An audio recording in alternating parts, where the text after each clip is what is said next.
देखिए आज अपन देखते हैं प्रतिस्थापन विधि। तो 3.2 जो कक्षा 10वीं का 3.2 है तो उसमें प्रतिस्थापन विधि, ठीक है। तो प्रतिस्थापन विधि का जो सवाल है उनको हम कैसे हल करते हैं, ठीक है। तो देखिए प्रतिस्थापन विधि किस प्रकार से हल करते हैं। तो इसका जो पहला सवाल है x y बराबर 14 और x माइनस वाई बराबर 4 बराबर x माइनस वाई बराबर 4, ठीक है। तो ये सवाल है प्रतिस्थापन विधि का, ठीक है। इसको अपन को हल करना है तो सबसे पहले हम कैसे हल करते हैं देखिए।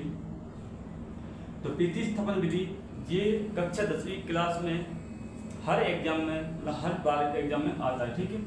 तो इस सवाल को देखिए कैसे हल करते हैं।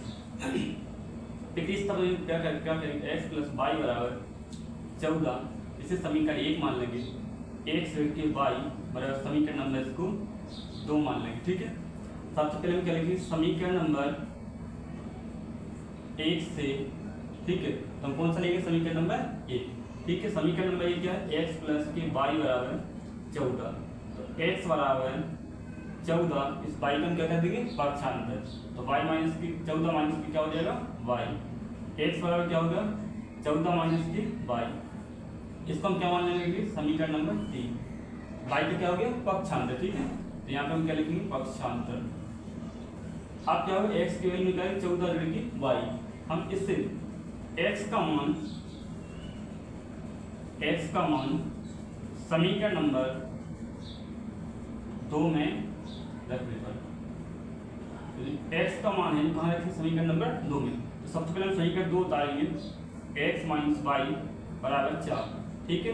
अब इसमें x की वैल्यू क्या होगी, 14 माइनस के वाई। तो जहाँ x है हम 14 ऋण के वाई लिखेंगे, ठीक है। 14 ऋण वाई बराबर 4, ठीक है। अब क्या करेंगे, देखो ऋण का एक बार ऋण के एक बार, ऋण के कितना हो जाएगा बेटा, ऋण का एक बार कितना होगा, ऋण के 2 बार बराबर 4 प्लस के 14 इधर क्या होंगे, माइनस के 14, इधर क्या हो गया, पक्षांतर, ठीक है। अब ऋण का 2 बाई बराबर 14 में 4 जाएगा तो क्या बचेगा, माइनस के 10।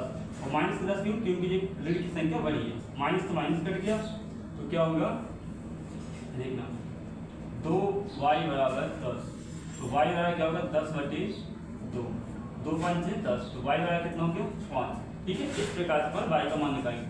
y का मान कहाँ रखेंगे, समीकरण नंबर 3 में। y का मान समीकरण 3 में रख लेते हैं।